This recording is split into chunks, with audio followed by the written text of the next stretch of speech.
Hi, welcome to session 2. In session 1, you took a look at what assistive technology is, basically any tool or device that increases access and improves the functional capabilities of people. And you took a look at the laws that surround AT and special education in public schools K through 12. So, how does one take or look at evaluate AT in the classroom or for classroom use? So AT must be considered for all students on an IEP. Sometimes it's very obvious that none is needed, and other times it's a little less sure. A lot of our students who have heavy AT needs come to our schools. They've already had a lot of services provided before they get there. They come with an AT plan, devices, and they're sort of ready to go. Others are more subtle and it's hard to see. So our role as teachers or paraprofessionals and instructional technology specialists is to be familiar with any AT that staff or students have. Sometimes staff will have AT. If you have a student or a staff member who's visually impaired, hard of hearing, they sometimes come with their own devices to help them in the workplace. But we really need to be able to know how they work, how to troubleshoot them, and the best use for implementing them in our classroom. When you're asked to do an AT eval, it's a very fine line between a need and a want. Everybody can benefit from having their own computer or their own iPad in their classroom. Everybody can benefit from having a variety of tools such as spell checkers or grammar checkers. We all benefit from those things. But there's a difference between a need and a want, and it's sometimes very subtle. So when you're having discussions or consulting with teachers and parents and students, you have to really focus on what's a need and what's a want. One of the other things that's also confusing sometimes is the difference between AT versus assistive technology. AT is a tool, such as a screen reader, or AT is a tool such as a switch to operate a computer. But an educational technology could be an ebook, or a video, or some of these interactive websites. That's not necessarily assistive technology. It's an educational technology. It's an interactive way of delivering content. So sometimes I'll get a request that this student needs more videos. That's their AT. Can you help me find more videos? Well, that's more content specific. If you need a tool to help you read those videos or to use closed captioning, that might be more of an assistive tech sort of tool. So you have to sometimes help educate people the difference between the two. And also in planning for an AT eval, you have to think about the time.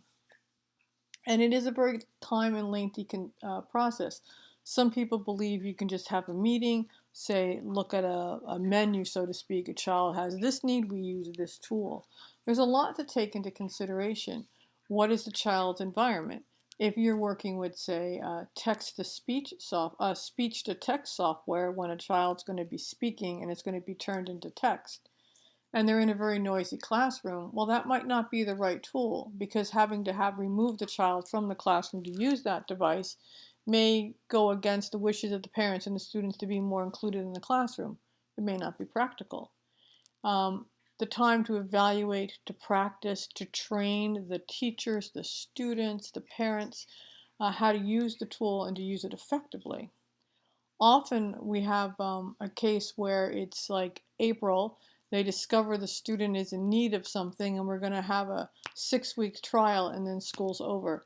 Timing might not be the best. It might be best to do the implementation and the trial in the fall. So a reality check on how long and how often is something needed, and a reality check is sometimes needed for all parties concerned. How long will it take to do a proper evaluation, training, and implementation before the tool takes effect? The last bit is implementation and evaluation. There's lots of questions about it. Buying something is the easiest thing. Teaching everybody how to use it effectively, when to use it, keeping everybody up into speed. It also is up to the student a lot. We have example. I had a student who had a screen reading device, which was an iPad with an app that would read text for them. They were visually impaired, and they could position the iPad over the text, take a picture, and then it would go into the app and then read the photo or the PDF to the student. If they didn't want to do it, it didn't matter. They're like, I don't want to, just someone read it for me. They were a reluctant user, refused to do it. And that means you need to step back and evaluate that AT. Is this not the right tool? Why does the student not wish to do it? Why should they be doing it? So there's that implementation and evaluation, and that's an ongoing thing. Because once a device is chosen for a student, it might be great for their current curriculum or their current developmental needs, but 2, 3 years down the road, it may no longer be necessary or needed, or something different has to come along. So it's an ongoing process. Here's some examples of some simple AT. It may seem simple, but things that we've recently used in Barnstable. For example, seating. Sometimes the student just needs a different way of seating. They have some physical conditions. They can't sit up correctly. They get too tired and fatigued to participate in classroom activities. So sometimes just something as simple as a creative seating change can assist. On the lower right, you're going to see an example of a blinking switch. We have a student at Barnstable who's actually at home, a medically fragile student, but they use one of these switches, and when we provided some other electronic devices, we had to coordinate the blinking switch with their iPad in order to help them facilitate their ability to communicate with their families and to access the curriculum. When you're in this role of an instructional technology specialist, you can't be expected to know all different types of assistive technology and how they all work. But you need to, and this is what this course does, be aware of the vast variety and scope of options that are out there to help bring that knowledge and back to the students and staff who are in need, and help facilitate the implementation of all these tools.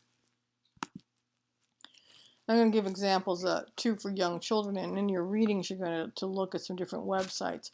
But as you know, a lot of learning happens before a student ever gets to school, and often students who are disabled, they're coming in already with a disadvantage, and they need even more focus and attention provided in the early years to help them. So there are even toys and for young children with sensory needs. In your readings in this session, you're going to take a look at AT for the young child. As you know, a lot of learning happens in the early years before a student even reaches school. The foundation is laid for a lot of future learning. A young child who already has some developmental issues or some disabilities comes in already at a disadvantage. So the ability for parents and early intervention programs to have a variety of toys, tools, and ways for this child to interact and engage with their environment can help keep them from falling even further behind.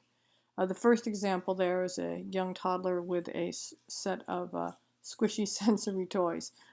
All these examples that came from EnableNet, one of the websites you're going to look at. The second one is a soft mirror, helping a child to look at themselves, to focus, to raise up, and to have some engagement to help build core muscles, as well as visually impaired students to help improve their focus and their vision. You'll find that there's a large variety of devices for all different age groups and disabilities. It's pretty remarkable what's out there, and having worked with parents who have children who are disabled or have developmental delays, many are unaware that these things are available to them, and when you show them some of the things that can help their child interact and to learn and grow, they are definitely forever grateful. So in session 2, you're going to take a look at evaluating AT for classroom use. There are a lot of documents there. There are a lot of different formats and procedures and flows that different schools and different organizations recommend for that process. You're going to review some of those. And you're going to take your first dive in looking into some catalogs and some ideas about different kinds of devices that are out there. And we're going to start with young children. So take a look at those devices, read about them, follow up, look for tutorials on how to use them, and just get a good broad understanding of what's there. You're going to review a couple of devices in your assignment, so Pick something that might pertain to your area of work, the age group you work with, or people you might know. Anyway, have fun. And if you have any questions, please let me know. Thanks.